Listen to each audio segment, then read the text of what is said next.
All right, I think we are live. So That we welcome, are. guys. Are we? Okay, awesome. So hey everyone, welcome to the Blak Mild podcast. I'm your host, Reginald. And joining me today, yeah, I know, right? I'm trying to like make it formal, whatever. Like joining me today is Gray. So Gray is laughing because she knows I'm not this formal normally. Sir Uh, Reginald de Rosière. God, yeah. Gray and I have known each other for quite a little bit. We met on the via the objective personality community. There's a Facebook, a Discord where we talked a lot, and we'll kind of Through get into Discord.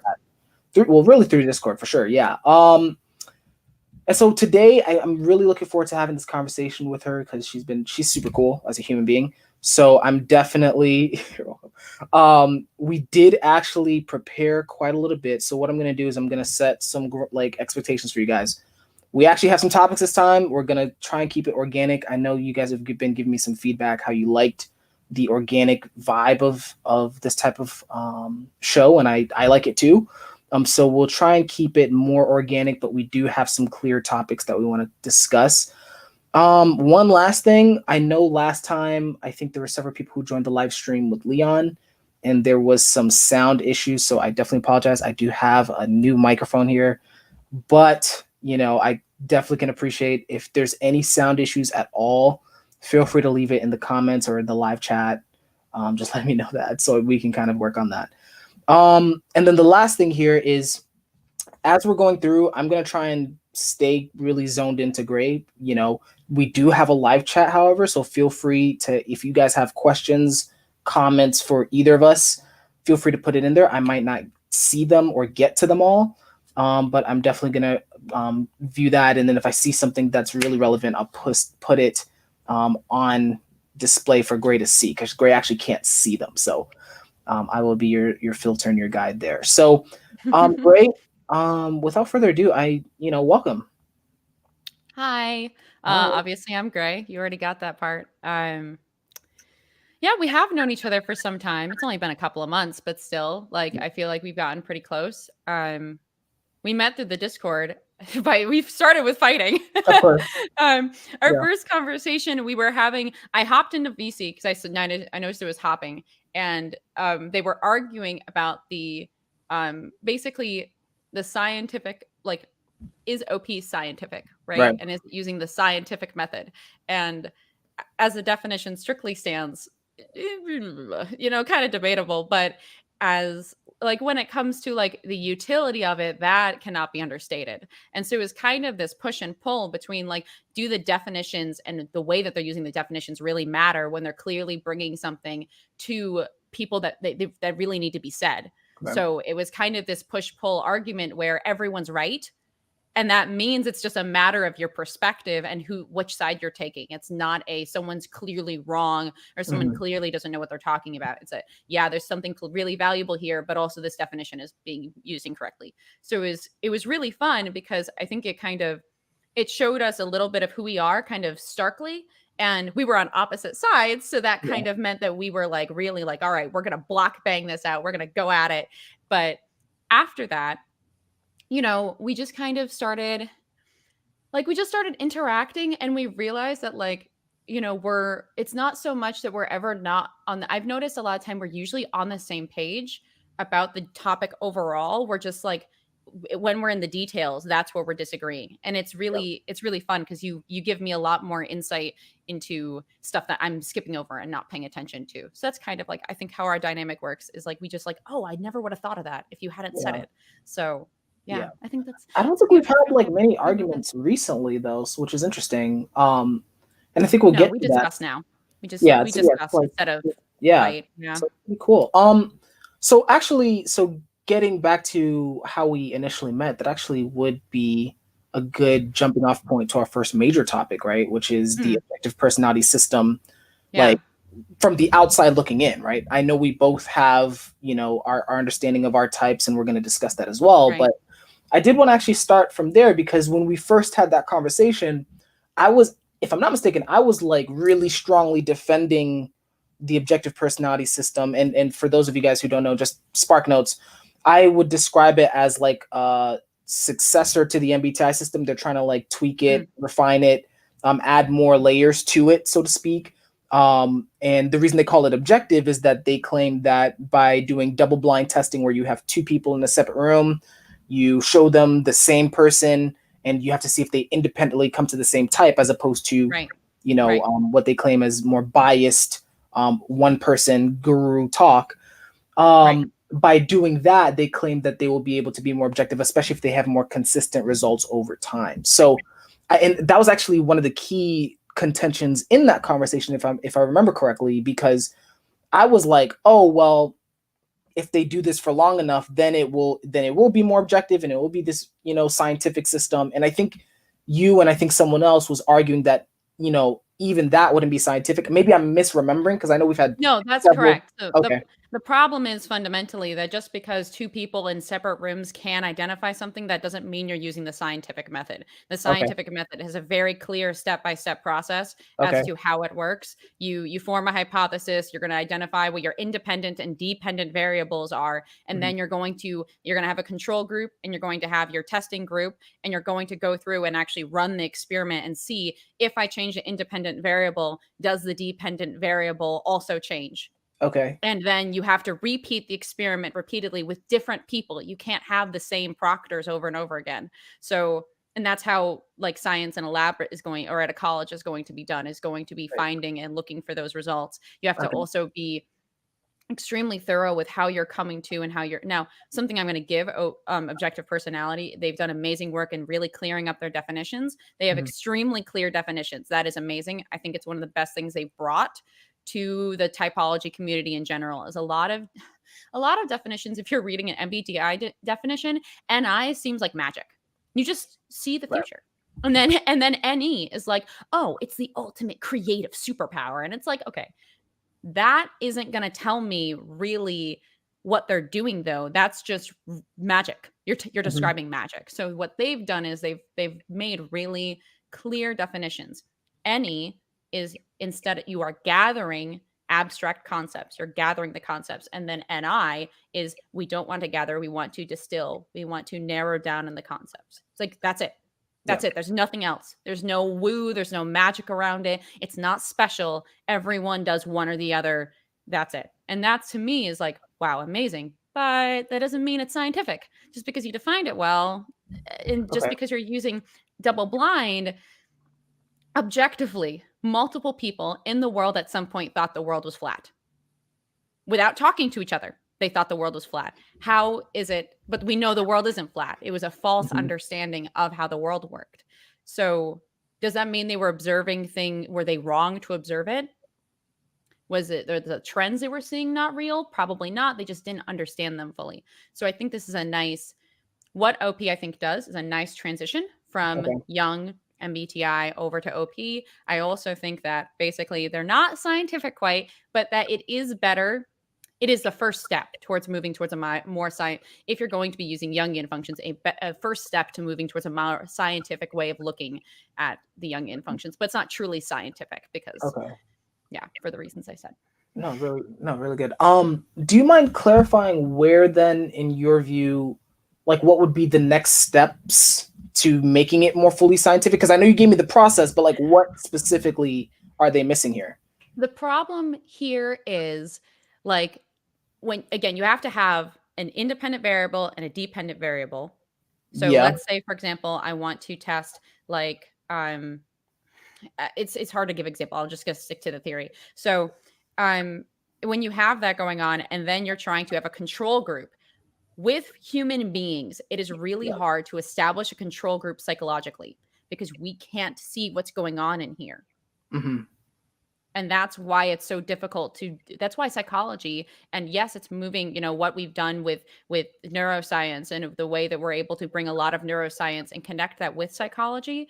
It's amazing, Hmm. but it's really difficult without you. They use EEGs, they use MRIs, that way they can actually see what's going on in the brain, but it's difficult to see what the baseline is. What is a Right. control?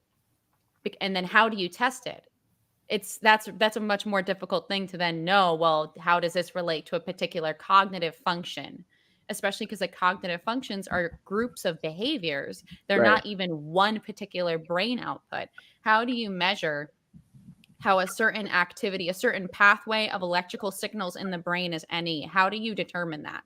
That is Right. very, very difficult. You Right. can, for example, like perhaps you can see if someone is in their system, they have something what's known as like they have like the concepts of how much are you connecting with other people, and then how much are you building up yourself.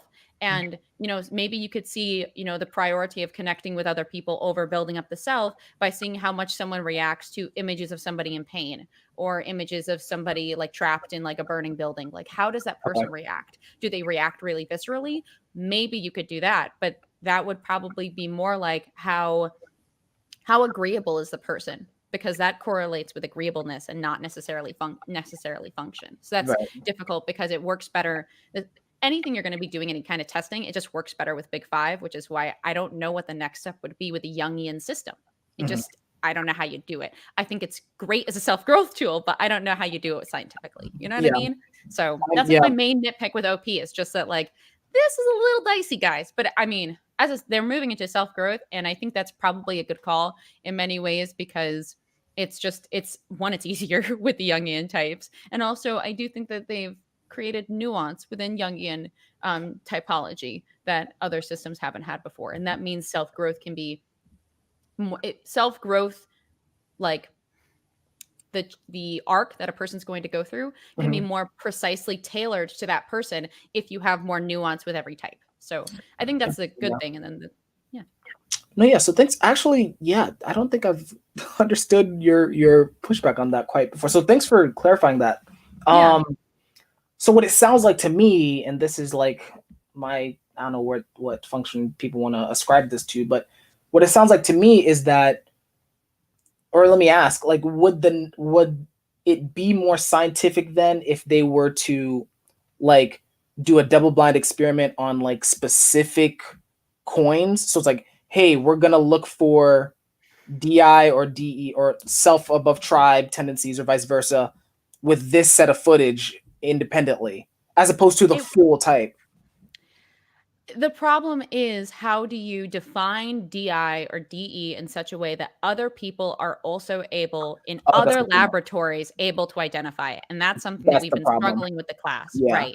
Is Right. that any sort of thing, there are studies that exist that do very similar things, but they are very difficult to repeat with consistent results. Right. And that's why, like, that's the most important thing in science, is how many different sets of eyes can we go through the actual scientific method, not just double blind. It's more Yeah. complicated than double blind. The Yeah. actual full and complete scientific method, testing a control group against a varied group, one variable group, and then let's see if we have a statistically significant difference between the control group and the variable group. So yeah, Yeah. that's science. Yeah, that's me. bringing the ST clarity to every conversation. Okay. So I'm actually going to explore this with you a little bit. So Yeah. I'm curious to see what your thought process is behind the whole operator training that they have then, Hmm. because what I think what their pushback is going to be is like, well, since everyone is biased, you need to go through training to understand the definitions beyond your own subjectivity. Now, I don't Yeah. know what your thought process is behind that. So there's a reason that people like to use machines to measure things and not their own eyes anymore, Okay. is because machines don't have the same emotional attachment to particular results. So theoretically, if you key a machine properly, it's going to have that non-bias and that understanding of objective reality if you key it correctly. Obviously, there's human error because we're the ones telling the machine what to Right. measure. But theoretically, things work out. So, for example, if you get an MRI done and the MRI machine is working properly, you can see various activity levels. I'm going to butcher this because I'm going to not necessarily use the right words, but I hope everyone understands. You might see various activity levels. You could also see parts of the brain that have been damaged or are even dead. That kind of, if it's like really severe damage to parts of the brain. So that's something where a machine is measuring it and not us, because we Right. can see something's wrong in the outer world, but we can't know what's really going on without a powerful machine. And then we aren't measuring it. What we're doing is we've told the machine what activities are going to be certain colors, and then it gives you very precise measurements, and then we do make judgment calls on what those measurements mean, but we let the machine do the measuring. The problem with OP is that you have to have humans measuring, because machine learning is not at the point where we can use it to type people. Right. So that's really the problem, is that you're going to, like, because you have to have people involved, there's always going to be the human problem. Right. And the reason that people struggle to learn how to type is because while the definitions I defined any very clearly, right? It's gathering in abstract concepts. Sounds super simple, except that's not necessarily visible in someone's behaviors until you really get to know them and you've really studied what that means in real life. Right. So it's just complicated, and it's hard to teach somebody to really understand the definitions in their core and not have any anecdotes and not have any mysteriousness around it. And that means that you really need to just, get rid of, scoop out everything else in your brain and just have OP in there, which Yeah. Dave and Shan can do because it's their actual lives. But everyone in the class is living their life normally. They're not trying to become an operator. Well, they're not trying to become an operator. And that's why it's so hard for all of us to type, is like, sure, I might spend some time typing, like Ken Honda, but then I'm going to spend another like 20 hours in the week just thinking about everything else in my life. And then I'm sleeping, 8 hours a night. So I'm there's just so much time I'm spending not on OP, not embedding the definitions into my soul. So that's why it's so hard. So there you go. Interesting. You have like a psychology background, right? Or are you still studying psych? I've taken courses, but that doesn't mean I have a background. Oh, okay. Sorry. Yeah, I've taken intro to psychology 3 different times because I took AP Psych in high school, and then it didn't transfer over because I went, like, there was just, in order to do a psych major, you have to get a 5 on the exam, and I got a 4 on the exam. So then I went and I took intro to psych again when I went to college the first time, and then I took it again last semester. So that's not the same thing as a psychology background, but I really know intro to psych really well. Really well. So yeah. And then I've generally been very interested in typology and psychology for a really long time. I think I read my mom's my mom had a couple of textbooks from her college days, and I'd read through all of them when I was like 11. So yeah, I was reading about like various weird disorders when I was like 11, like, oh wow, this is really cool, Mom. And she's like, don't read that page, honey. But and then typology I got into in high school. So I was probably 13, 14 when I found the dreaded 16 personalities website and typed ESFP, which of course did not stick for very long. Then I moved, oh no, I'm an ENTP. Oh no, I'm an ENFP. I've everything, but what I am. So, lovely 16 personalities, easily manipulated by a child self-report button. So, yeah. I'm trying to see where I want to transition it, because it's like there's 2 different paths, right? Like, I know. Yeah. We could either, so I'm gonna give you the options, right? So we can either go down just like how you've been processing your personality now, or we can like continue on the path of like the objective personality system. Because I mean, I'd love to talk about myself, No, I'm kidding. I mean, either way, really when it comes down to is with OP, I think they're doing great work. I think it's a really great system. I mean, the best thing about it is the animals and the jumpers. Like, when it comes to standard MBTI, like, one of the key problems is that I had a friend group who's been into MBTI for a really, really long time, and they couldn't figure out what the heck was going on with these people who seemed to be all in on their first and third function. We could not figure it out. We called it an idea fixe, which is just fixed on something. And we called it like, that's what a jumper is. It's just someone who is unhealthily fixated on their third function. And if they just did their second function, they'd break free of it, but they won't do it. And of course, then I had a different friend who she says, yeah, I used to think I was INTJ back when I was, like 18. But then I kind of realized that wasn't what I was doing. And then I found these guys, and she linked me to objective personality, who already had jumpers built into their system and had the animals for that nuance of how you're using your functions and how you're using your personality different from someone of the same type, like MBTI type. And that was like, kablamo. There it is. What we've been looking at, what we've been saying, but haven't put into a system and haven't organized yet. And it was like, there it is. I found it. I found the Rosetta Stone. I know how to translate this. And it was really cool because they were saying, you know, oh, everyone types themselves upside down. And she was a perfect example. She thought she was INTJ when she was 18 because she was really aware of her inner world, which is NI and FI. But her outer world, she wasn't seeing how she's coming across to the outer world. But really, she's an ESFP, which means, yeah, she still has an I and FI, but it's on the inside. And her outer world is much more defined by her SE and TE. So that's why she couldn't really see how much she was using that SE at the top. So it was really cool to kind of find someone who had lived through exactly what they were talking about, discovered it on her own that she was doing it, and then get to kind of have that immediate user feedback, like, hey, this stuff is cool. So I dived deep into it, and I fell in love with the animals. I have to say that's my favorite thing about the whole thing is the animals. It's the best part of the system. You could throw out the functions, you could throw out everything but the animals. If you keep the animals, it's like, mwah, best system. Best thing ever. Can you break down what the animals mean to you then? Because I'm curious. Sure. Yeah. Here, then I can talk about myself. So, I have been typed by a lot of people trying to type me, but then I was typed by someone who has nearly as good of a track record as David Chan. And I might possibly go and get typed by David Chan at some point. I haven't decided yet. I'm kind of leaving it out in the open, which makes sense because I'm double masculine, TESE, play, blast, consume, sleep. So I'm cranked up all the way on. I want lots and lots of freedom. I want lots and lots of reasons, and I'm going to punch the heck out of you. Basically, I'm all in on I want to go back and forth. I want to go back and forth. And not only do I want to go back and forth, I'm going to do it forcefully. This whole time I've been controlling the conversation, you know, and that's because I've got this really powerful, really energetic play. And I just want to go after people with it. And then the next thing that I'm doing is not only am I giving and taking information, giving and taking reasons, giving and taking details, I'm also then going to say, and not only am I going to do that, I'm going to control what you think. You should think this because it works. I'm going to bring in that NI, I'm going to bring in that TE, and then I'm going to smack you over the head with it. Not only am I going to control our back and forth and how we're having fun and sharing, but I'm also going to tell you how we're going to do things and what you should think and how the world really works. So that's really intense.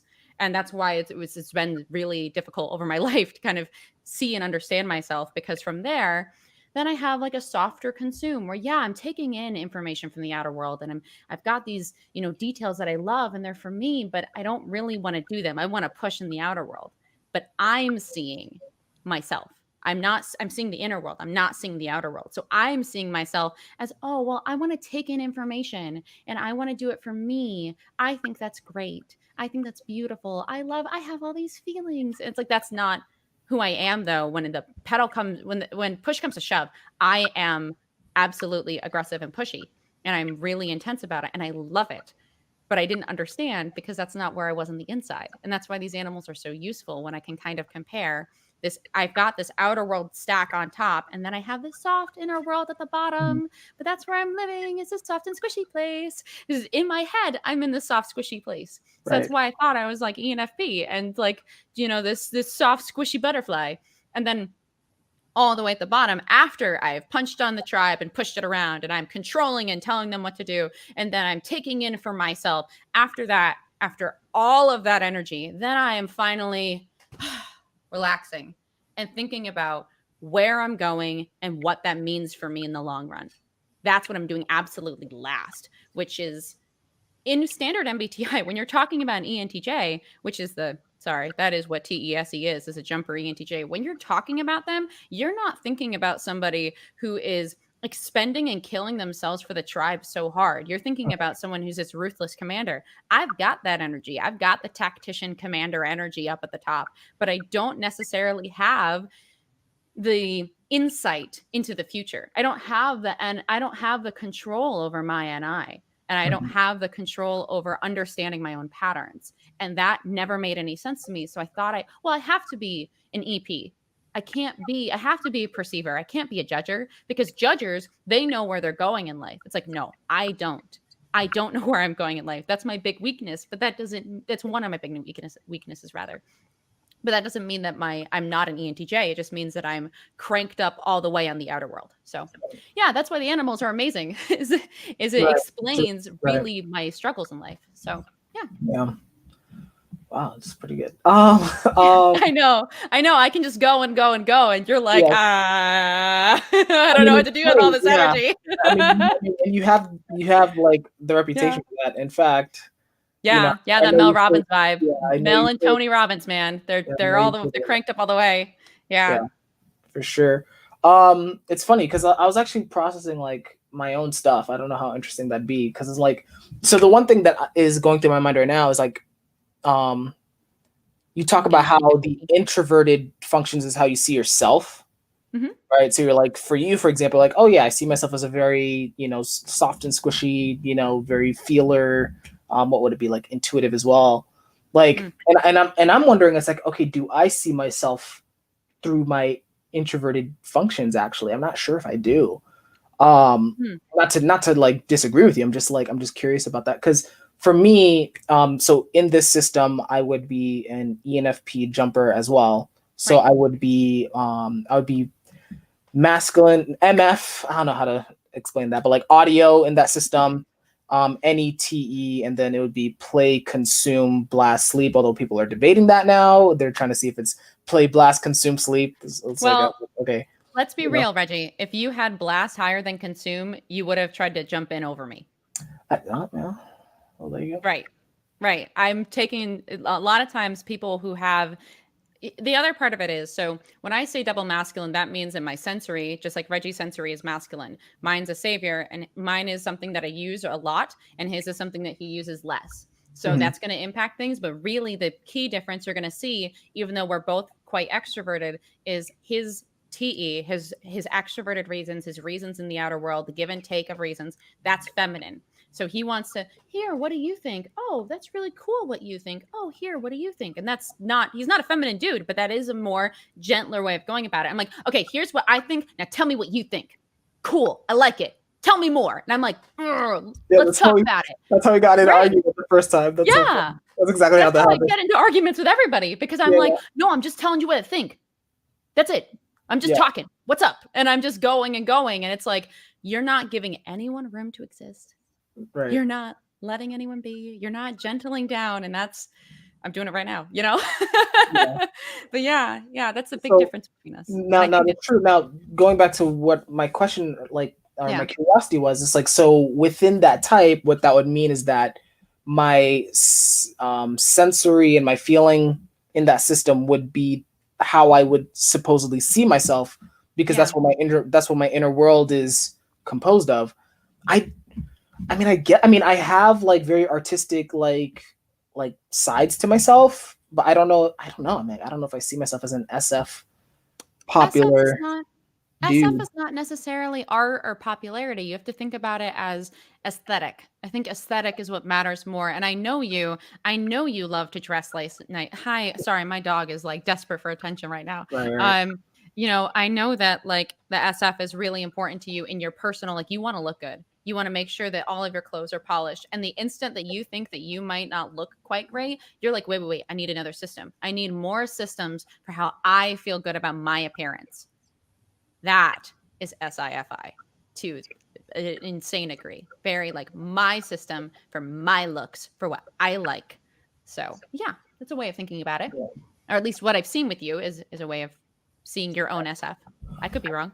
No, so cool. So Frequently I wrong. mean, so and this actually helps transition to another aspect of your personality, which I've noticed. Like, I think you are, and I want to see how you would factor that in with your type. Like, I do think you're extremely observant. Like, I remember when we were talking about in the Discord.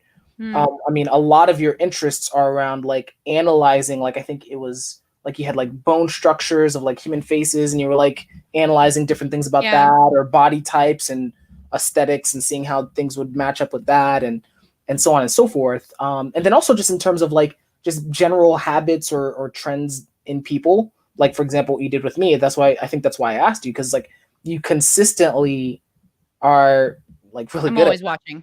Yeah, exactly. I'm So always watching. Yeah. I wanted to see how you're like, how would you factor that into the type that Okay. the SE, yeah, or the TES, sorry. So, yeah, no, I understand. So, essentially, there's two pieces of it. So, one, it's that consume that I mentioned, that gathering the details in for the self. Mhm. I am doing that a little bit, and I have savior SE, which means I am tuned in to the outer world's details. So I am kind of always taking in.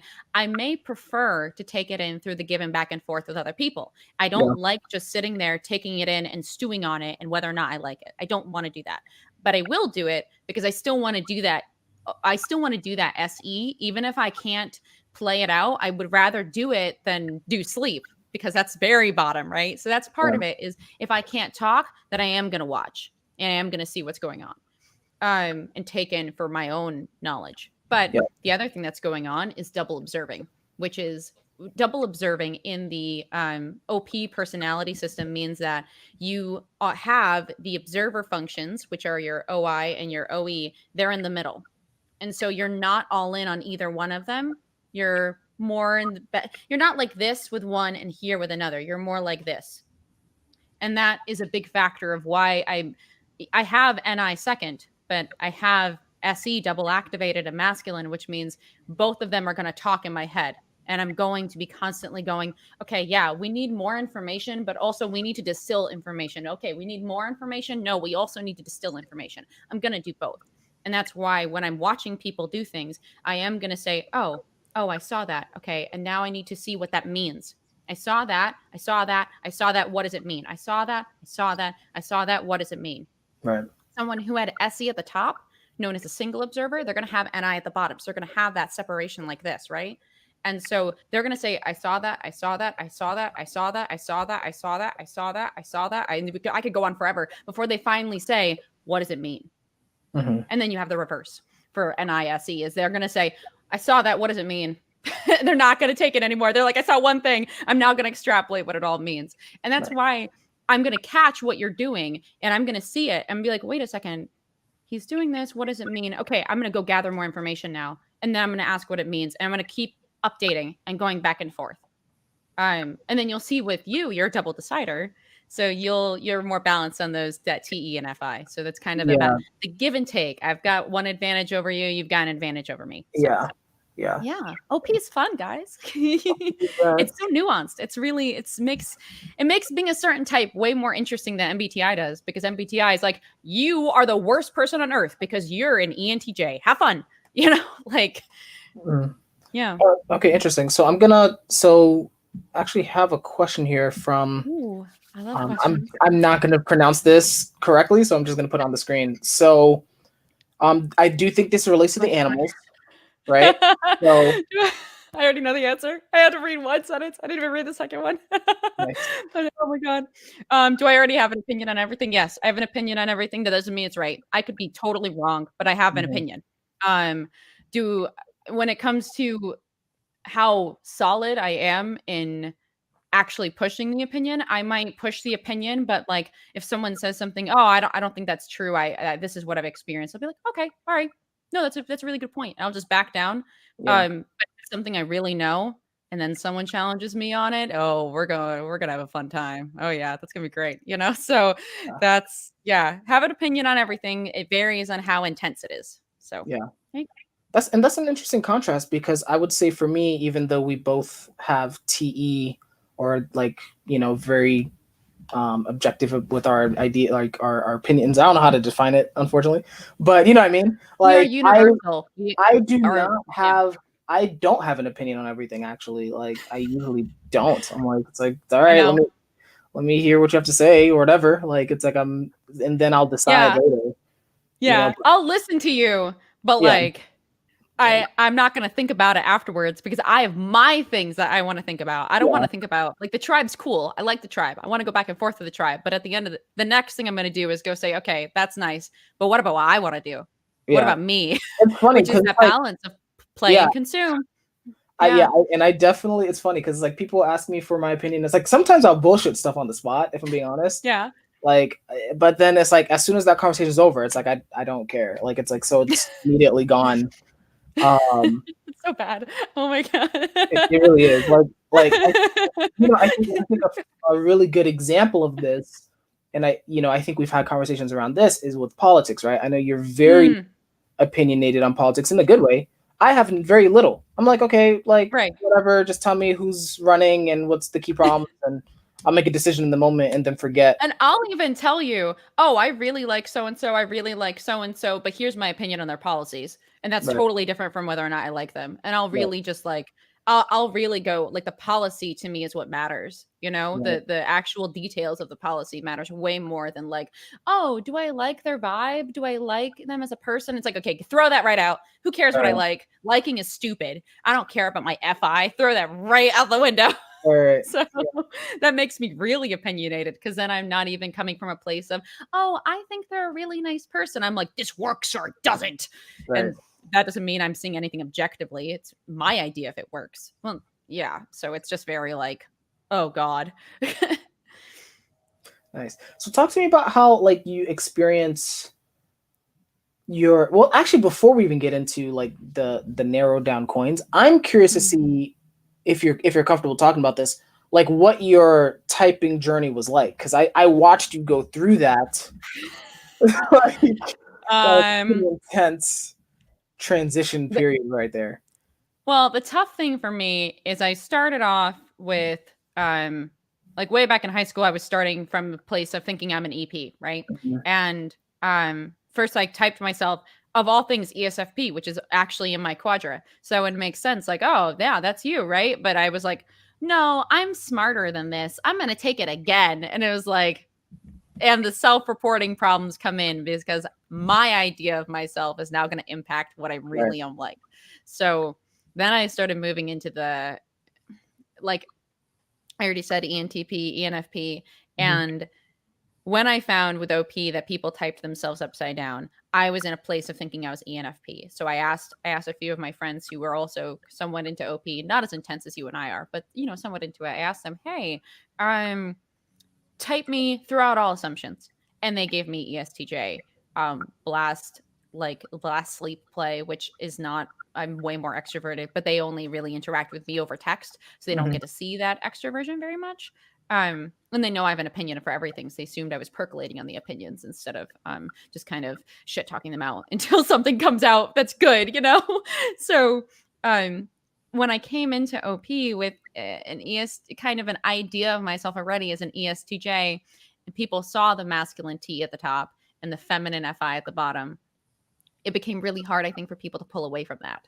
And it took me a long time and a lot of kind of lengthy discussions with the person who has the really good record. I sent them like a lot of my footage and I said, listen, you know, your own time, you do not have to do this. I'm not just, if you could help me, because every time I read about SI, it doesn't make sense. And every time I read about any, it doesn't make sense. Like this is a point I don't understand and it should be me. So help me. And really it came down to, I am either like the two types that we came down to were SETE, same animal order, same modalities, which is the modalities are that audio and the kinesthetic and the MF nonsense.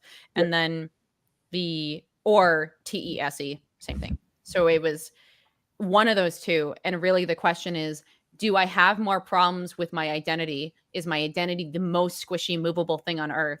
Or am I having more problems with my patterns and understanding where I'm going and how what I do affects the patterns? And Yeah. ultimately, I have seen myself over and over again. I will be about to ask somebody, hey, I wonder why people do this thing. We're like, don't they understand that, like, yeah, you know, we need to have break down barriers, but also we need systems. We need both.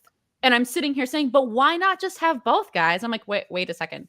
I'm lecturing double observing to observers. That's not you're not going to see an EP necessarily jump right into that as comfortably sitting poor they're an EP is going to be all in on chaos, or they're going to over control. They're not going to say porque no los dos. They're not going to be in a place of let's do both. So once we found out that it was NI and SE, and I really understood that the patterns, the long-term patterns for the self, I wasn't understanding those, then it was like, oh, everything fell into place. So it's kind Okay. of been the journey. It's been months. It's been hard. A lot of people have typed me because I'm really extroverted. And so everyone's like, ooh, this person's bringing so much energy. What kind of energy is it? It's like, Mhm. I'm a person still though, guys. Can we talk to me as a person? Can we see my FI, please? Yeah. And you know, so that was hard. But I think now I feel like it's I've started to just realize, no, this is who I am no matter what. I'm Right. somewhere in this area. And I know for sure the masculine TE and the feminine FI is part of my life. And that's the biggest problem I'm having. So Yeah. it is what my type is in many ways after that, because with those two things, I can I can figure out how to take care of me. And that's my self-growth journey. So once I got like kind of more solid on that, the tribe stopped bothering me. So it's kind of an EJ lesson: become solid in who you are, and sometimes the tribe problems fix themselves. Right. Right. So that's my type and journey, the whole story. Yeah. I do have a. I'm not sure if I should ask this, Go for it. because it's kind of. Let's cause trouble. Let's start a fight. Yeah, no, I know. Let's Right? So change. it's like I think it goes back to the general motif of the objective personality system and community Mm, at large, right? So my question is, so given that, excuse me, given that you are not like formally typed by David mm. Shan, I've noticed that that leads to a lot of stigma and like people treat you differently and those type of things. How are you processing that? How are you addressing that? And what's your general like stance at this point? Generally speaking, in any community, there's the people who have things that are better than other people. And Okay. that's just something that people do. They get really tribalistic and they want to us them as quickly as possible. Even if somebody has done a lot of self-growth work, even if somebody has really worked at trying to figure themselves out, and even if they're right, it doesn't matter until they've gotten the fancy official badge of approval. And that's what's in right now, and that's okay. I understand it. I know why people want that. I know why people do it. It bothers the hell out of me. It really pisses me off because then I feel unseen and like the work I've done doesn't mean a damn thing because Dave and Shan don't agree with it.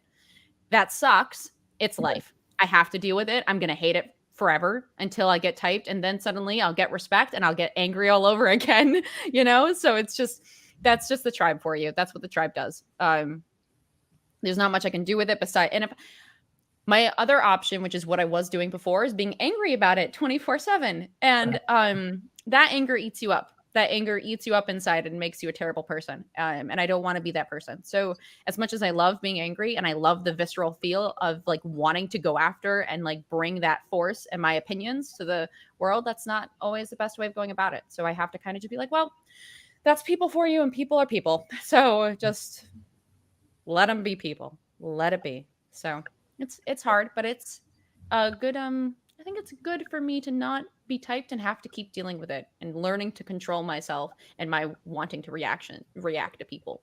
So that's what I've dealt with. I think it really sucks for other people when they are like, it really sucks when people kind of keep throwing it in your face. And Yeah. that I really feel for. And I think that needs to stop.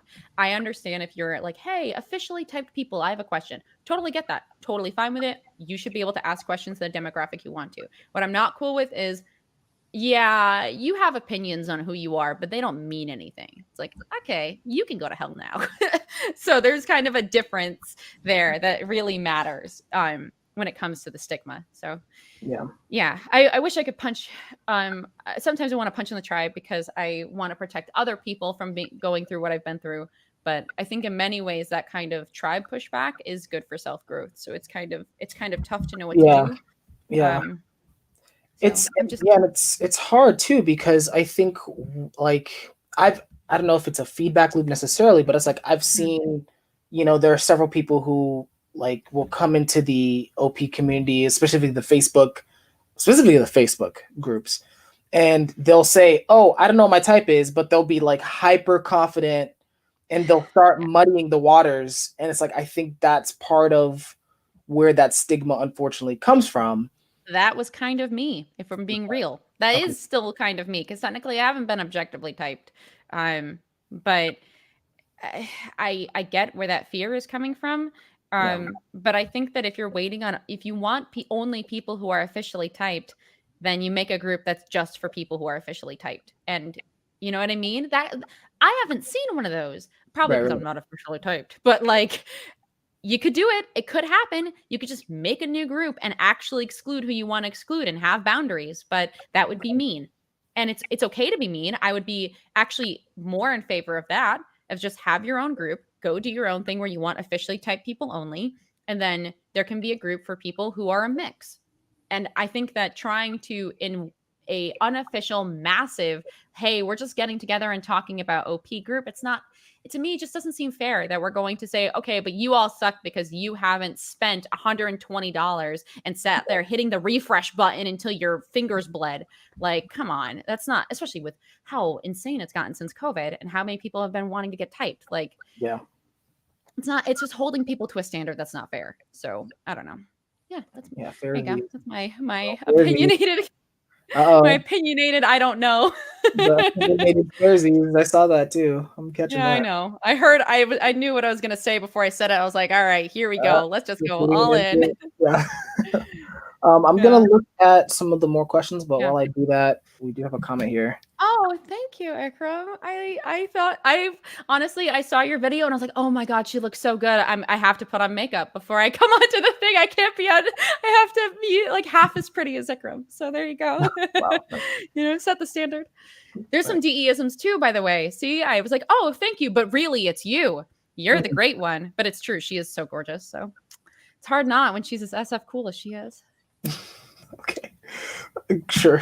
Like, I don't know how to say that, because like I don't. But no, the D. Those type of things. Like I'm like, do I jump in on that? Like, what do I say to that? Everyone's allowed to say Ikram's beautiful. That's a human universal. Yeah, just so. Objectively, yeah, just yeah. She's objectively typed as beautiful. There we go. There it is. So, yeah. Okay, so jumping into just analyzing like your like more of the specific coins, right? So, or just the specific aspects of your type. So starting with the extroversion, I think that one is less debatable. Like I would be 100% shocked if you came back as an introverted type by Dave and Shan. I would be very confused. So I am curious to see, especially given that that's the most, or one of the most obvious aspects of your type and how you operate. Like how have you experienced that throughout your life? Like what are the pros and cons of that? I knew I was a chatterbox, but I didn't think I was extroverted. And the reason I thought I wasn't extroverted is I only talked with my family when I was little. Like my mom, so I have a great story of this. So my mom, when I was like 3, I was tiny. I don't even remember this, but she's told me the story a bajillion times. So I would walk through the church common room and people would say, "Hi, Gray." And I would be like, and then I would walk away. And my mom would just be like, I'm so sorry. I'm so sorry. Just walking behind me, trying to keep up with me. Because I was little and I could get through everyone's legs until someone would stop me with their filthy hello. And it was just like, wow, holy crap. How is that kid an extrovert? And then you put me with all of my family.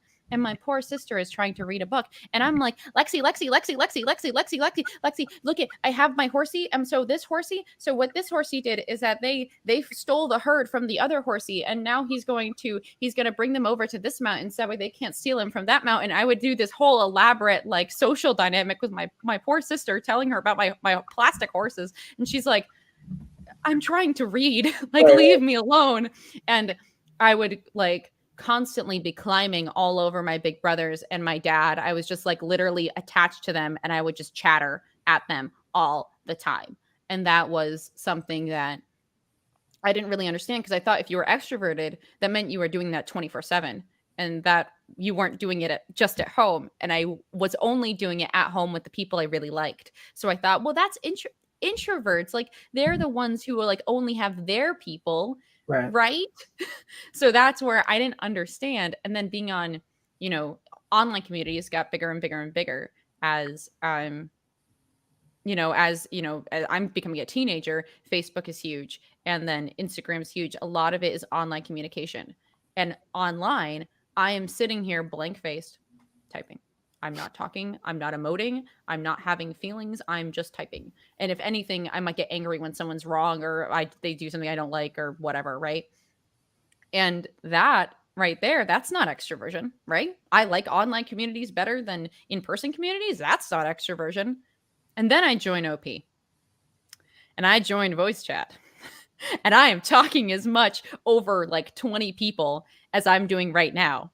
And that's it. That's an extrovert. That's not an introvert. And I didn't understand how much talk I had in me until I joined a group of people that had people who were talking out loud regularly. And I was in my element. I didn't understand that was my element.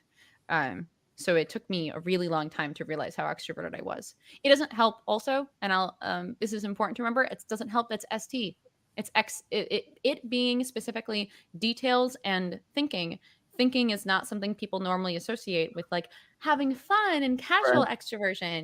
It's much more like, hey, Debate. I want to argue with you, and that's how I feel close to you. That's how I connect with you, is going back and forth on the reasons, and that drives people away. So I thought I was a weirdo, crazy, unsocial introvert who Mhm. didn't understand how to interact with people because I kept Yeah. doing that and kept driving them away. So I thought that's because Yeah. I was poorly socialized and That is therefore introverted. so interesting. Like, Yeah. because I don't want to say a similar childhood necessarily, but I mean, I can relate in the sense of I also grew up thinking I was very introverted, which is actually something that they kind of say. It's like you're gonna type yourself upside down, so the extroverts thinks they're Right. introverts and all that. Because like for me, it was funny because it's like I would like lock myself in my room and have my own like stuff going on, or I would like watch stuff, or I would like go out, when I lived in a very kind of suburbs, but like there's also a rural aspect to it. So it's like I would like go for walks and I would go do this stuff by myself. Right. And so I was like, oh yeah, I'm like a really quiet kid and I don't really talk to anybody. And Right. um I would say something similar happened to me. I mean, but it happened like more so in high school and college, where it's like something like switched, and it's like all of a sudden I'm like bothering like absolutely everybody, you know. And You so discovered your play. yeah, no, I know. I said, Yeah. and I think what's interesting about that is that also was very dependent on me being comfortable as well, because it Yeah. was finally an environment where I did feel comfortable, I guess, being like that. So that's interesting that, even if you're extroverted, if you're not comfortable, you will kind of almost collapse in and Yeah. be more introverted or something like that. Well, and also something about it could be the particular type of extroversion we have. Like TE and FI, like the value is self-oriented. So if I don't feel like I can share like the things that I really have built up that I value myself, if I Yeah. can't share that, I'm not comfortable. I mean, that's hard. That's really hard. That's a place where I'm really soft and squishy. If someone pushes against that, I'm like a pinball machine of emotion. I am all over the place and I can't handle it. So I can't let people touch that. And I have to be really careful when I show it. So that's really gonna drive like, and I mean, you have more masculine, still much more less movable than mine, but it's still that's still like, hey, if you don't like the things that I like, then get away from me, So that's gonna Yeah. be I really mean, hard. for me, it's even more extreme. I'm like, Yeah. just don't talk to Yeah. me. I Like, pinball and you're like, yeah, I like my thing. I'm not moving. You can move. You yeah, can you move can to me or get out. just leave. Um, Right, right. yeah, so that's actually pretty funny. So being extroverted, that's kind of the biggest thing, and we did also touch upon the ST aspects of it. Um, moving towards more, maybe this is connected, but moving towards like how have stereotypes, whether within the community or just like at large, like how have stereotypes of what people think you are, like how have you processed that? Do you agree with them to some degree, or what's your take on that? The tough thing for me the most often is when someone hears EJ, they think Karen. And they're not wrong, right? They're right to think that. Karen And mean they're used to thinking they hear ENTJ and they think ferocious. And okay, they hear EJ and they think this person is going to go after you and they're going to eat you alive. And they're not wrong. That's a tough thing. But I also am really want to be soft with people. I want to be soft with people. I don't trust them. That's why I come out so punchy. The reason I'm much more comfortable being open and sharing with you and kind of trusting that I can talk to you even in this like kind of stream setting is because I know I have punched with you before and you withstood it and you could handle it. So I was like, oh, this person is tough. This person's tough. I can talk to them. All right, cool. And then both of us kind of opened and shared our FI a little bit later. And then it's like, oh, I can be soft. I mean, I've cried in front of you. I have cried about serious things going on in my life. And that's really, really hard for me to do. So that's something that really sucks is when I am I am so forceful. I will kick your fucking ass. I also am this really soft, squishy, scared person. And those things are both true. And that's so hard to explain. It's like, Yeah. listen, I know I'm trying so hard to control myself and control that I have all this ferocity. I have all this power. I need to use it wisely. Yeah. And that's hard when then I get hit and it's like, okay, but this hurts me more than you can imagine because I'm so soft and squishy on the inside. I have no inner world built up whatsoever. And I'm working on it with a lot of different tools, but it's in the meantime, it really sucks when it's like, yeah, you see me as powerful and you don't understand how much you can hurt me. And Yeah. not you specifically, but just the general world. Like they don't realize how much the reason the EJ has especially the masculine DE EJ has so much punch is because they can get hurt so easily. That's why. And that's the outer world. For a lot of times people forget that. They just see that DE at the top, that massive club that we're swinging, and they think, oh, they're fine if I'm mean to them. It's like, yeah, sometimes. And sometimes it takes us right out and we don't get out of bed for a week because we can't handle it. So a little bit of respect for that feminine DI would be nice, but I have to be careful with my DE. So it's kind of a back and forth where it's not fair for me to club everybody. Yeah. So It's yeah, hard. that part's hard. It is hard. And I've seen, I think not just with you, but there are other people who have masculine DE in my life that I think. And it's kind of hard to watch because I think one of the other things, and we've talked about this, is like with masculine DE, they're so powerful and intense, but like they can't really relate to people at a natural with that natural expansiveness because people start getting hurt. Like this, the reverse is also true. A lot of people start getting hurt and then they start attacking. Like, oh, why are you attacking me? And like, I'm like, this, it sucks. Like, and I think that's something that I've also seen. Yeah, it's an area where the EJs just have to accept that their life sucks and that they have to get over it, and they have to toughen up on the inside, and that sucks because I wish it was easier for me to toughen up on the inside. I wish I was tougher on the inside, but I'm not. I'm kind of I'm a pushover once you get past. Like I've got the biggest cannon on earth loaded with the largest nuclear bomb you've ever seen, and if you get past it, I'm screwed. I've got no body armor. I've got nothing. I'm a tiny little girl. Literally, physically, and then also emotionally. So that really sucks. Is that it's just it's exhausting to not only not fire off the bomb and to then let other people punch me and just try and build up the armor. That's the part that sucks. Yeah, because I have to do both. I am not allowed to use a nuclear bomb. So yeah, I don't relate to that, but it hurts. I know you don't. I have like such I know the you opposite don't. problem. It's so I know. It's so weird. You've got a tiny little shiv that you'll stab people with, but then like they try to punch you and they're like not ready for the shiv because they punch you and they meet that body armor and then you just like shiv them and you just knock them out. And I'm like, how did you do that? I missed them with my nuclear bomb. And like, that's a huge radius and you just stabbed them and you're like, yeah, man, just like be cool. Just be cool, Gray. It'll work. So actually this was actually something that I wanted to talk about, like just the contrast between us, because on paper we seem to have very similar personalities, right? Like, so it would be the lead play, the sleep last, double activated play. Yeah, double activated play, man. But I think, as we're talking, I'm like, oh yeah, we actually still have quite a few differences. Like I think, like for example, that inner world, like for me, it's masculine. It's rock solid. It's intense. I mean, I don't know how you experience yours. I feel like yours is also intense, but it's not like, for me, it's like almost torturous. Not even almost. It's like it's a pretty torturous experience internally because it's like a war inside, right? Yeah. I think I think because of that, that's why I think that is one of the reasons why I'm so chill with a lot of other people, because I'm like, dude, there's no possible way you're gonna do to me what I'm doing to myself. So it's not, there's no way on earth. Like, so it's like there's like I'm extremely chill with that.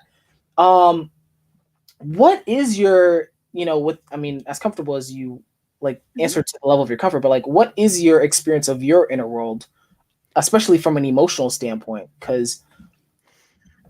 So two things. I talked about that pinball machine earlier. That is my emotional state. I'm super volatile in the sense that, like, if you say something that's funny, I am laughing until I'm crying. If you say something mean to me, I'm screaming at you or I'm sobbing. If I if I watch a movie that gives me feels, I am sobbing about it and I can't handle it. I'm recently actually my FI work right now, this is gonna sound so stupid. I'm Okay. watching horror movies and Oh, trying to hell no. control my emotions. I'm trying to control myself and keep myself, like, the jump scares, like, they're gonna get you because they're jump scares, but Mhm. the creepiness factor, I'm trying to learn how to be comfortable with that discomfort and really sit in it and get in there, you know? So Good that's luck like with the that. thing I'm currently practicing right now is like Yeah. just like sitting with my discomfort at the creepiness and the awfulness. And I'm like, oh, I don't like it. I really don't like it. And I'm just gonna deal and Oh my sit in my I don't like it. So that's I'm building it up. It's really soft though, because I'm still like this, like Yeah. crazy. And then the other thing that I do is I have no, so I have a great memory for details. I'm incredibly good at spitting out all these little buzz. But what I can't do is tell you necessarily what the overall meaning of it is and where I'm Okay. going. So Yeah. what I've started doing is I started doing these sticky notes. And what I do Okay. is I put them up of things I have learned about myself over and over and over again because I forget. I lose the pattern. It's I don't hold on to it. So I've got one that says you work hard, you work better under pressure. Like, just admit it. You love to work hard and you like to just go all out. So quit saying I'm going to take a rest day or I'm going to take it easy today. Like, no, if you need to get things done, stack up a bajillion things to get done, get it all done in one day because Mhm. I'll enjoy it more. Another one for my EJ-isms: people are just people. They're not villains. They're not heroes. They're just people. So that's another one, is just reminding myself, like, listen, I constantly make people out to be the best thing ever or the worst thing ever. And there's no in between, except that's just bullshit. So I have to remember there's a happy place. And it's stuff like that. Another one I've got, no one will fight for your future self except for you. So I can sit and do things that feel good in the moment, and I can play and do stuff that's fun in the moment and good right now. But no one is out there for me except for me. Right. No one cares about great 20 years from now except for me. Yeah. So I have to go fight for her, and I have to fight for my future self. And I'm turning her into a separate person to kind of trick myself into doing it. Interesting. Yeah. But really realizing that, and I write this down because I've thought this before. I know I have, because I told my husband about it, and he's like, "You've said that like a bunch of different times." And I was like, "I have?" He's like, "Yeah, you've said that. Like, I know that about you. I already knew that," because he remembers the patterns and I don't. So that's where it's like, well, shit, I gotta start writing stuff down. I gotta figure out who I am, because I keep saying things and not knowing what I'm saying and who is saying them, and then I rediscover myself and lose it a month later. So Hmm. that's my NI work. Here's who I am consistently over time, and the pattern of who I'm going to be a month from now, and then who am I on the inside is also these things. So it's kind of both NI, a little more FI too, which is good. I could always use more FI work. So Nice. very squishy until I'm building it up with my giant tower of sticky notes will protect me from the chaos. Nice. So interesting. So from following up on the NI, I don't do any NI work. I don't do any of that. I am curious to see how we compare there. I know we've had previous conversations where you've ranted about how any doesn't make any fucking sense, and I'm like, yeah, I feel for you. Like, it doesn't make sense to me.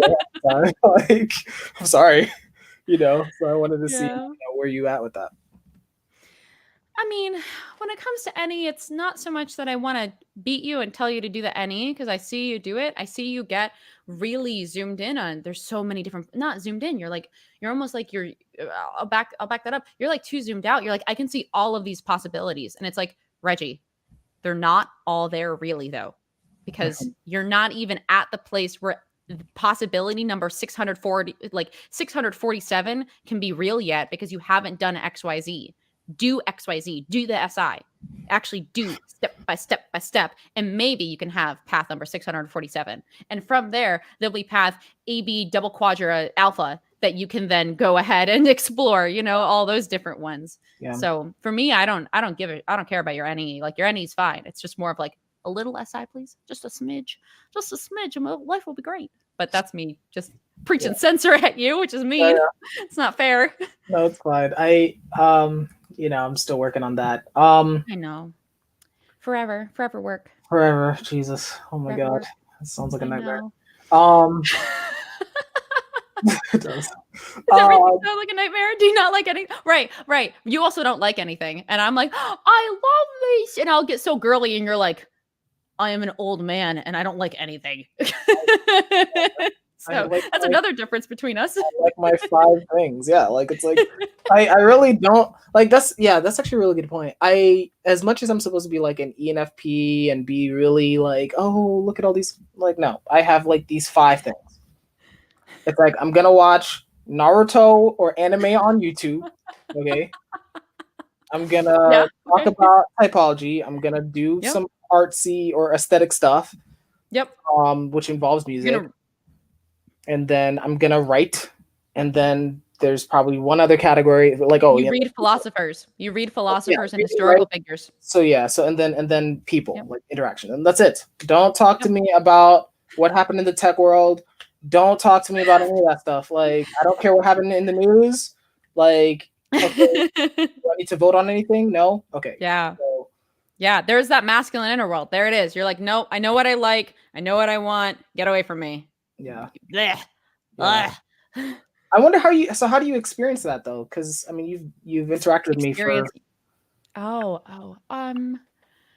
I think it's really fun because I'll like bring something to you and I'll be like all giggly and excited, and you're just like, and I have like I'm trying to like just like be FI and like so movable, and you're like, yeah, I'm not movable here, Gray. I was like, I'm glad you like it. That's how I feel. I'm like, all right, cool.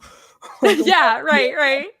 I feel like you're humoring me. Like you're always humoring. Like, okay, all right, you're a child right now with you're excited about. I think I don't know if you were in chat, but I knew you would react like, okay, yeah, you have fun with that. But I was like, once I linked a puppy, like oh my God, I like can't even think about it. I hope I don't start crying because it's so cute. There's a picture of a puppy that floats around the internet every so often. It's on a banana and it's so cute. And I just lose my mind over it because the puppy is smaller than a banana. And it's sleeping on the banana. And I'm just like, oh my God, it's so cute. And you're just like, yeah, that's cute. That's cool. Yeah. Cool. There. You're having emotions. Glad. Good luck. That's so funny. It like keeps me from going too much though. I think it slows me down a little bit because you're like, pat. They're there. I've heard, I mean, one thing I've heard though, and I think I actually had a conversation either today or recently, like I think the downside to what I do is that it sounds dismissive apparently when I do stuff like that. I know you care. Yeah. I know you care. You wouldn't pat and go, that's nice, if you didn't care, you know? I wouldn't talk to you. Yeah. That's right. I don't even get that. I'm like, it's like right. I know that. Okay. I think also because you'll block bang with me. You'll be like, oh yeah, sure, let's go block bang. So I know you care. So I think I take it a good way, but also I'm the weirdo who just is like, oh, I think that like fighting verbally with words until we're almost yelling is like how I show affection. Yeah.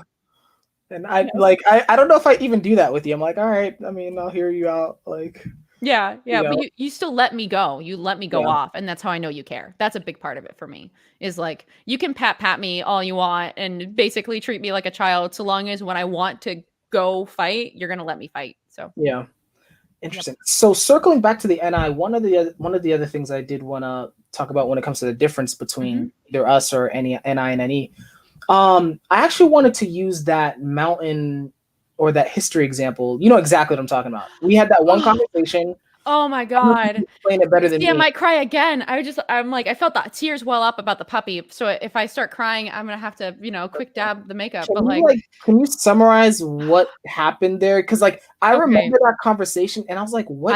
I can ST report. I got this. All right. Yeah, go for it. All right. So basically I was having a conversation with Prem, and he asked me about like, things that are like relate to my FI and things that get me emotional and where I feel that. And I was talking about how we went to Philadelphia this past summer for 4th of July. And we went to the church that like Ben Franklin used to go to church at. and we saw where he was originally interred, and we got to see all of these incredible historical places. And I realized as I'm walking on that cobblestone street in old Philadelphia, and I'm just overwhelmed with like, they were just like us.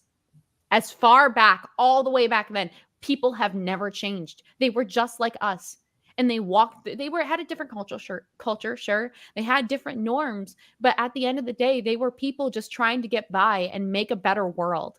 And like, that's just so beautiful. That's forever, and it never stops. And I related it to how I get that way about we went to these mountains, and we also went to Colorado this year, and we went to this mountain, and I'm standing on the mountain, I'm looking out on the view, and I'm realizing how many people, like, this mountain has gone through so much with all of the erosion and everything, and we're standing on it today. How many people have looked out on this view and felt the majesty of how beautiful this earth is? Like, that's just like huge. That's amazing. And that's just something that people are still doing that, and they're going to do it 1,000 years from now. They're going to go on mountains and feel the majesty of the world. Like, that's just beautiful to me. That's beautiful that's a thing that humans do, is we keep doing that thing. That's what humans are like. It's like, it gives me really deep humanity feels and like universal connection with everybody when I realize that we're all the same that way. That we all have our things that we love and give us these overwhelming feelings of joy and excitement. That's just like, yes, even if we're a different type, even if we're totally different cultures, there are things that we all have in common. And it's that feeling when you stand on top of a mountain that was a bitch to climb, and you see how gorgeous the view is. Like, oh, I'm gonna have a drink of water. I'm having all these feelings. I gotta go consume. Gotta go consume to change the feelings. And what's funny about that, like, and I'm gonna be the biggest buzzkill right now. I remember when we had that conversation, and even when you're talking about it now, I'm listening to it and I'm like, I don't relate at all. Like, it was one of those things where I'm like, oh yeah, like that's what I was like, you know what I'm saying? Like, oh my God. Well, yeah. Jesus Christ, Reggie. What the hell? I mean, wow. And if I had to share, if I had to like be honest about it, this is where like one of the aspects of you and with NI where I get very insecure, because I'm like, it's like I feel like they're deeper than I am. Like, I feel like NI has a very like I'm not saying this is true. I'm just saying like that's the perspective on it, because I'm like, yeah, I mean, that sounds like shit, like philosophers write about, and this sounds great. It's like my mind is not on that wavelength at all. I'm like, okay, cool, it's a mountain, people died and lived. I got that.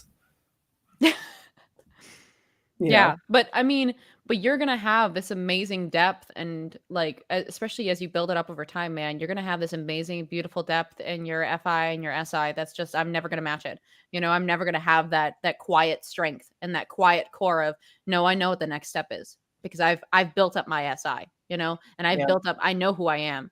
You're going to have like, I can build up my FI all day long. I can build up my NI all day long, and it's still going to be at the baseline feminine and demons. So you may have that, those OI, DI demons, just like I do, but their masculines are going to be more firm. So as you build them up, you're always going to have more depth in your zones than I'm going to have in my zones. You know what I mean?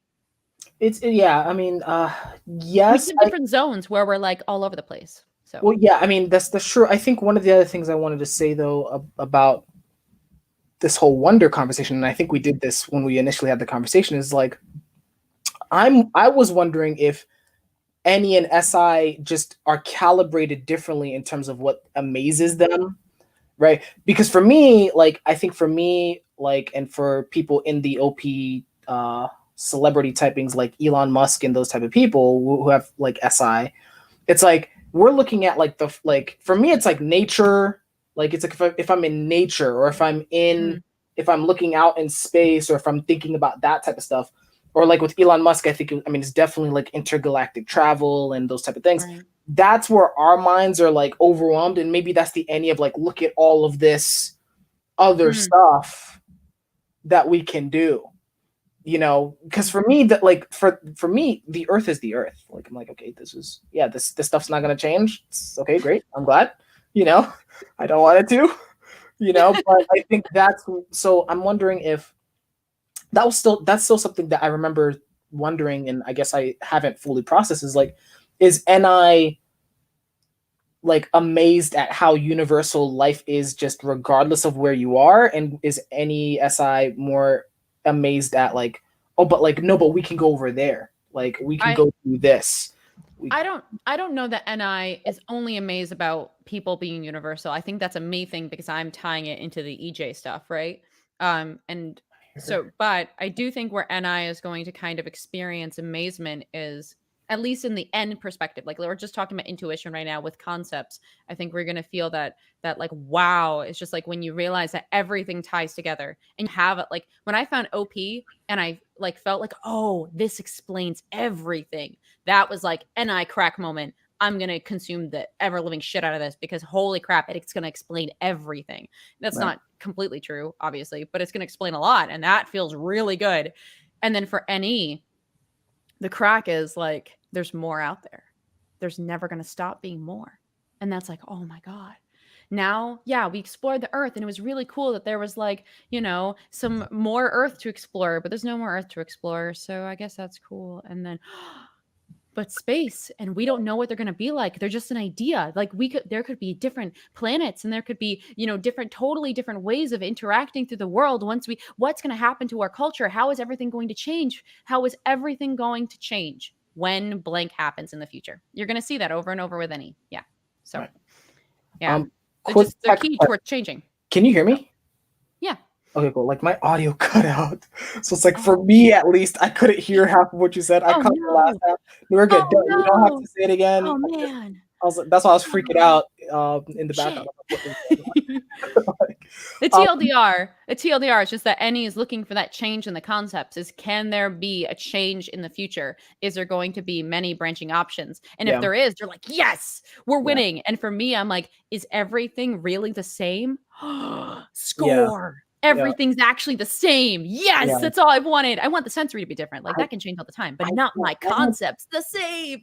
So I wish I could get that because it's like I'll read philosophies and like, for example, when people who have like this singular theory of everything, or even in science, I think there's kind of this push towards a theory of everything, at least in some circles. And I'm like why would I need that? Like that's my energy. I'm like, it's like okay, okay, why would I like? Okay, cool.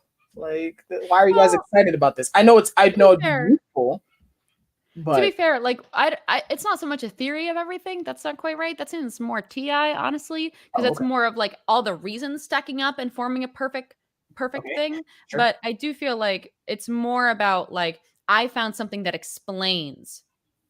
Like the explaining part is if I just solve this piece, once I have this pattern, there we go. I can now put it on every sensory thing out there is this pattern. So it's a bit different from a theory. I think that's different from a theory of everything. I could be misunderstanding theory of everything. So don't take me too seriously here. We'll see. I could be wrong. I'm frequently wrong. Yeah, we'll look it up later. We'll masculine sensory this later and find out if I was wrong. But okay, cool. So yeah, okay, awesome. I don't know if there's anything else. I think we covered. Let me just look at these. Oh, okay. No, there's a few more. There's a few more. I figured there's a few more. There's a few. As I'm looking at my piece of paper right in front of me. I'm like, I don't know. I don't know that your sensory is so good. Let's talk about the savior and demon thing. Yeah. So first, I am curious to see how you explain it because I think your explanations are pretty good. So what in the OP system mean like by savior and demon? What is that? Okay. So essentially what a savior and a demon is what is going to rescue you when shit hits the fan? That's your savior. And what is dragging you down and holding you back? That's your demon. It's fucking up your life in your own head. That doesn't mean it's actually fucking up your life. Usually it's your saviors doing that. But in your own mind, what do you think is going to save you? And what do you think is dragging you down? For me, I think my emotions drag me down. And I think that the patterns of my own behavior and that of other people's behavior drag me down. So I don't want to look at those. I want to avoid those. I don't want to think about them. Get the hell away from me with that shit. What I want to do is I want to look at, okay, what is everyone's reason for doing their thing? I don't want to hear the whole story. Just give me the quick reason. I want to hear that generalized, universal, I can share it back and forth with anybody reason. And I want to go out and I want to gather a whole shit ton of misspoke, a whole bunch of details. And I want to take them in. And that way I can actually sit there and run back and forth with people and say, okay, yeah, I hear you on this reason, but actually you forgot this detail and that's why you're wrong. Boom, I win. And then I'm winning. That's how I think I'm going to win at life, is if I just have enough details and if I have enough reasons, I can take anything out. I can handle anything. That's Right. not how it works, though. Right. The Yeah. problem is, and this is what OP has acknowledged, is you have to do everything at some point. You can't live in ST playland. That's not how it freaking works. So you have to at some point say, all right, I have to slow down. I have to think about my patterns, and I have to think about who I am. So that's the push pull that I've been talking about kind of the whole time with you, is just that, like, I have a really severe pull towards my saviors, worse than a lot of people's, which that's why for you have demon FI, but it's masculine. You have demon SI, but it's masculine, which means you have a heavier pull towards them, and they're more solid when you do them. But when I do my demons, I spend 5 minutes doing my demons because I don't want to do them at all. I'm double activated on the opposite of my demons, which means I do lots and lots of play, and I'm super duper, super weak on sleep. And then when I do sleep, finally, I forget what the hell I did, because it's feminine. It's woo, woo, woo, woo, bye-bye. And that's all that's what happens in my head, is I'll figure shit out, and then I just bloop, go out of my brain. So it sucks. To be quite honest, it sucks, because then I need to figure things out. I need to know who I am. I need to know where I'm going. But I don't. I have no idea what I'm doing. So I might have an opinion for everything, but that doesn't mean I have a clue about what I'm doing. So I have to figure that out. I'm obligated to, even if it feels like it's going to kill me. It feels exhausting, and like I don't want to do it. And I want to come up with every bullshit reason on earth why I shouldn't do it. Yeah. And it makes me an idiot when I listen to that voice that says, don't do your demons. Don't do that. You have so many lies that you made up on the spot that you don't but you don't have to do it. So it's really, it's a lot. It's a lot that you have to just kind of fight to ignore, and just be like, listen, I have to become better if I want to be the person I want to be. So I have to do these demons. I have to. So following up on that, do you associate doing your demons, so to speak, with suffering, or like how do you experience that? No, it's more like the part that hurts is actually when I'm resisting doing them, because I am able to come up with all these bullshit reasons to protect myself. And if I just sat here for like 5-10 minutes and just relaxed and sat with how I'm feeling, and I just thought about what I'm doing, I'm calmer. I just try to slow myself down now, and I'm calmer sounding, and I'm more relaxed, and I'm more at peace, and my emotions are regulating even a little bit better just in 2 seconds of slowing down.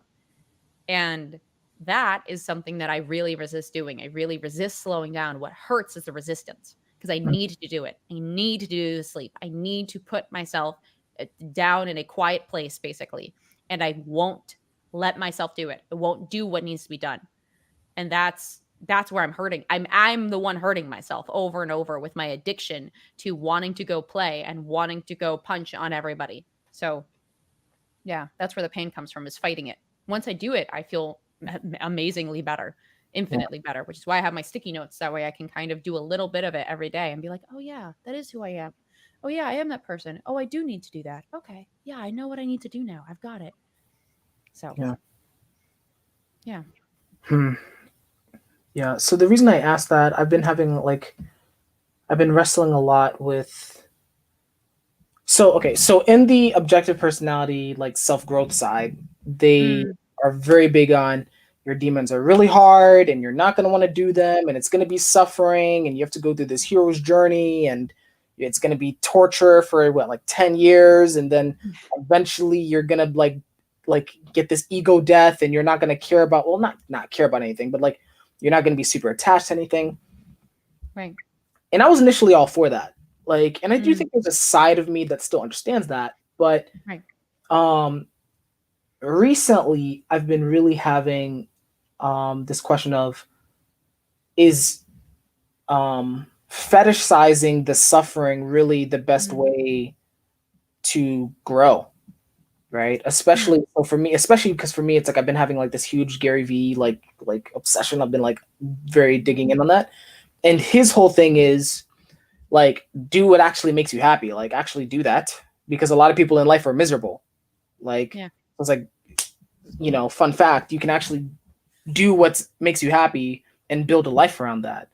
And so, I've been wondering, especially after talking with several people and experiencing it myself, it's like, I'm wondering if pursuing happiness still forces you to do your demons as opposed to what Dave and Shan kind of talk about, where it's like, oh, if you pursue happiness, you're just going to do more of your saviors and then ruin your life because of that imbalance. So I wanted to see like where you stand on that. So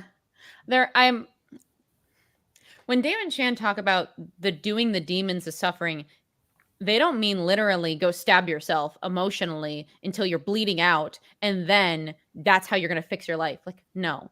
What they mean is fighting like I said, when you're resisting doing the demons, that's where the pain kicks in, because it hurts to realize that it's you fucking up your life. It's you screwing it up. And then it hurts to realize that over and over again, because you never stop relearning it. That's the painful part. That's what they're really getting at. The painful part is finding out the person who fucked up your life is you. Nobody else. No one else did this to you. No system did this to you. The only thing that fucked up your life is you. That's what they're getting at. They don't mean, oh, hey, just sit here and stab yourself. Like, no, that's not going to work. When Gary Vee talks about finding your happiness and going and doing that, he also is not referring to follow short-term hedonism until your life is better. He's like, no, find meaning and pursue that. Do the thing that is going to make you feel fulfilled in your bones. Not, oh, well, I wanted McDonald's and then I wanted Taco Bell and then I worked at a minimum wage job so I can buy McDonald's and Taco Bell. He's like, no, do the hard work. Yeah. Do the hard thing that you love. You love it. Don't let anyone get in your way that you love it. Don't do things for other people just because you feel like you have to. Do what you want to do. He's preaching, do your DI. He's not preaching just do your saviors. He's preaching do your DI, which is big coming from him because he's an EJ. And that's why, like, if I was talking to you about what Gary Vee's saying, I would be telling you, like, dude, it's not about just following your skibby saviors and following that play and consume. It's about who are you and what steps are you going to take to be who you want to be. That's what you got to go look for. That's how you're going to find your happiness. That's where you're going to find that's where you're going to build those demons up. And that's where you're going to find meaning is step by step. Who are you and how are you going to be that person that you want to be in addition to who you are now? Yep. Yep. Yeah. I was sitting here like, oh my God, I wanted the biggest lecture and I'm such a hypocrite because I'm so squishy. I'm like, I can explain other people's stuff, but I can't do it myself. It's so much easier. I have like a reputation at work of like, I'm like helping people with their lives and I'm like miserable over here, but it's like, they don't know that. I know. Well, that's why, why Dave and Shan, that's why I love Jordan Peterson's thing of, clean your own room before you go fix the world, right? Yeah. Of course, we've all seen the meme of his messy ass house. So who are you, Peterson, to be saying that? But the sentiment is real, where it's like, you and I could probably benefit from doing a little bit less telling other people how to get their shit together and doing a little more telling ourselves how to get our shit together. So right, yeah, for sure. Just DE problems. Just problems. Yeah, yeah. Okay. So I guess there's only a few more things. I don't know if you want to talk about this now or maybe we can leave it for later, but I think we had conversations before, or at least you wanted to address how other, I don't know, what would you describe ADHD? Is that like a personality disorder? Like, I don't know anything about that stuff. That's a neurodevelopmental disorder. Okay. So I have a couple things going on in my life. And I've talked about, like, I had a really, really, really rough childhood in addition to being a little weirdo. So I have some stuff going on there. I have what's known as generalized anxiety disorder. And then I also have ADHD. So that's something where it is kind of common for people who have my personality type to have, that generalized anxiety vibe. And then on like kind of some of those struggles, but not to the severity that I have it. And then same thing with ADHD. ADHD is something separate from personality. So it's an added layer of you suck. And the thing is that with ADHD, what it really is struggling regulating your executive functioning. So not only do I have the issue of all I want to do all day long is play, and I want to punch the crap out of people when I'm doing it, I also really struggle with turning turning the dial on my brain right so I can focus on what I need to. And everyone has procrastination problems. Everyone's going to not want to do things they don't want to do. But Right. there's normal levels of executive functioning, which I believe is associated with proper releases of dopamine, and there's abnormal levels of irregularities with someone's executive functioning, which is why, in my opinion, I do struggle a lot with that. That NI is just such a hot mess because I can't sit down and focus. And like sometimes I can focus, sure, but oftentimes I'll be sitting there focusing on consume and not focusing on blast. And I've got both of them and they're both activated in my life, but I can sometimes struggle, especially with them in the middle, to mediate which one I need to do right then. Right. And that's really hard, is where I can sit here for 10 hours and read about D&D. And then I try to get homework done and I can't sit here and I can't sit still for 15 minutes. I just sat still for 10 hours the other day. I had all that energy, but the direction was in the wrong place. And that's the struggle. So it's like, it's an added layer that I'm getting treatment for, and that should be making things a little bit better in the long run. And I've gotten better about it. It is getting better, but it's really, really hard when like I'm fighting to remember what I need to do for my future self. And then I'll wake up and my dial is set wrong that day. That's really what it feels like, is the dial is set wrong that day. And I am wrestling with myself, trying to coerce, beg, do everything I can to do the things I need to. And it's a fight. It's a fight the whole day. So that's really hard. And it makes everything I am about myself turned up to 11. It just cranks it up even worse.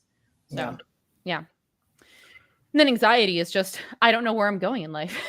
And then crank that up again to 11 is just like, oh, great. I don't know who I am. I don't feel safe. And I don't know where I'm going. So pretty good combo. Yeah, pretty good combo right there. Yeah, that's fun. It's really fun. It's my favorite thing on earth. Yeah. I have I have never been clinically diagnosed ever, but I remember like my mom specifically, like when I was younger, she like threatened me actually. She's like, do you like, I'm gonna take you to the doctor and make them give you say you're ADHD. And I was like, well, what the hell? Like, she's like, yeah, like you need medication. I'm like, no, I don't. Like, but I say that because I think I'm still somewhat like that.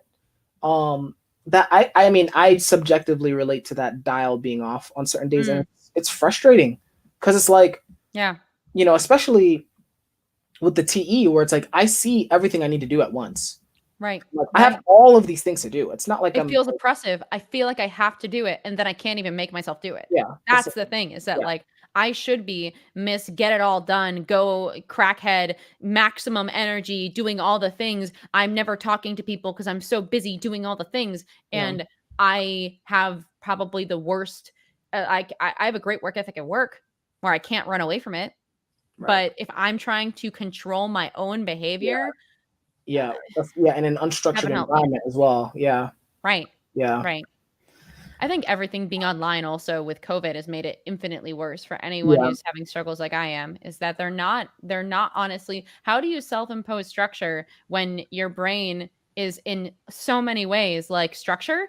Go fuck yourself. I want nothing to do with it. Like that sucks. That sucks because I need it. I need it desperately and I won't give it to myself. So I'm trying to coerce myself and train myself. Relate? Yeah, big mood. Yeah. Yeah. And then the question was, is it? I would say part of it. I'm not clinically diagnosed, so it's like I can't and I don't know if mine is as severe as yours. So it's like I can't say 1-to-1, but it's also you have to keep in mind that personality and neurodevelopmental issues are not correlated all the time, especially because ADHD, there's so many things that are comorbid with ADHD, and it's just a really complex subject in general that I am really hesitant to say at all that is sleep last means that you're going to have it. I will say that I think that I think it aggravates my issues. I think that the two having both at the same time makes it worse. Yeah. So that's something that's important to keep in mind, is it's not so much so much that. Yeah, I don't need to rephrase it. You guys understand. I don't have to blast again. I just I blasted. know. I mean, one thing I will say though, and I might get in trouble for this, I always feel like my hot takes or my tea is always the most contentious. Like We'll see. I We'll will see if I agree with say, you. I will say, my understanding is that within the objective personality classes, that is kind of what's insinuated, where it's like there are certain Yeah. personality disorders that are correlated with, if not caused Personality. by personality. Like they won't say cause necessarily, but they definitely make very clear correlations. Like there was, That's where I just take issue. It's like, listen, we can talk about personality disorders, which are, again, very different from neurodevelopmental disorders. We maybe can have a conversation about somebody's Jungian function type that you, Dave and Shan, made up. Like you made up a system around that, and through like Tony Robbins's human needs thing, like we can take all these different things and put them together, and maybe those things relate to your system. Maybe personality disorders relate to your system of all this hodgepodge of things that I love. But let's not say that neurodevelopmental disorders relate to that. Let's not do that. That's inappropriate. It's an inappropriate connection, especially because, I mean, I'm not an expert in psychology. I would never ever say that, but I've read a psych text at least once in my goddamn life, and that's something that I think they may benefit from, is actually learning the distinguishing things about disorders and learning a little bit more about how they work and what they're related to, really. So that would be huge. It's just a little bit more nuance on, a little bit more understanding on disorders, because they seem to want to place all psychological disorders under the umbrella of OP. And it's like, listen, mood disorders, neurodevelopmental disorders, they're not the same thing as personality disorders. And even then I would hesitate to say that all personality disorders relate to OP. So yeah, for sure. place for the overreach. One comment here, it's a two-parter. So Sir Kerm was saying the TE thing of being super tuned into what you need to get Yeah, that was where done she was saying she related. is something that Yeah, yeah. needed. Yeah, I so I agree with this completely. Yeah, yeah. 100%. So okay, cool. So I think honestly, especially since we both are sharing this conversation with friends who are not necessarily in OP, Yeah. what would you recommend to people who may be interested in learning more about the OP system or joining the community? Is there anything you'd advise? Is there anything you'd tell them to be careful of, so on and so forth? So the first thing I would do if I was going to learn about OP is I would go all the way back through their original YouTube channel and watch just Dave did a wonderful bunch of super short, like they're like 5 minutes tops, 5 to 10 minutes tops. And they're super short little segments on all the functions and how OP defines them. And then also talking about the types. And he does a whole bunch of these little like bite-sized categories and little bite-sized blaster lessons. And they're really actually really good. It's a really beautifully distilled down message. And I love it. And that's where I would just go through and just consume the ever living hell out of those. Start there. Then, if anything, then you go to the Facebook groups. And if you really want to join the class, first and foremost, it's not a class, it's a podcast. They are talking about what they're seeing. It's not an official class. You're not going to learn to type because of it. The only way you're going to learn to type is if you put in the hours, and you have to pretty much work full time at the class, at typing, if you want to learn how to do it. So unless you've got 40 hours a week to set aside to learning how to type people, keep in mind that you're going to struggle to do it. So I'm going to say that right now. So it's more of a podcast, hearing what they have to say. If you like their insights, you can go get them there. The other thing is, in terms of how the class typings work, you're just kind of, again, you're not being taught. You have to put in the 40 hours of like pretty much 40 hours a week on your own. It's also just kind of, you get to see how they did it. Right. Everyone really kind of develops their own system for doing it. And the other thing is, you're kind of just following along with different people. They're not choosing, like they're choosing just people based on who they like and who they're aware of, or maybe some requests. They're not really going to listen like, oh, type this celebrity of mine, type this celebrity of mine. That doesn't mean you'll get a class on them. Like, don't bother. Like, like that's going to be a waste of your time. And also like it's kind of nice to type with the community and see how everyone's doing and see like, oh, well, how did they interpret this person versus Dave and Shan? How did Dave and Shan interpret this person? But you're not really going to, it's more just like a kind of loose way of typing along with them. You're not going to get the same kind of like, here is how you would find this person's type. here's how you catch them out doing DI over DE. Like it's not really blaster lesson. It's much more let's play, talk it out. Let's have fun talking it out. So much more podcasty than class E, which is if you want to do it, then do it. But if you go into that with that expectation that you're not going to be getting super duper great, concise, well-organized lessons from the classes. Right. So, cool. Yeah, and I think that's it. I think for me, maybe if I had to add one thing, it's like just remember that it's in beta. Like that's the biggest, like that takes a lot of expectations off. It's like it's in beta. They're still working on even how to like get this done from an operational standpoint. They're also just 2 people. Yeah, they're just 2 people. Yeah. They don't have a psychology background. They're doing their best. I think they came up with something really cool with the animals and the jumpers. Amazing shit. Love it. I preach it all over the place.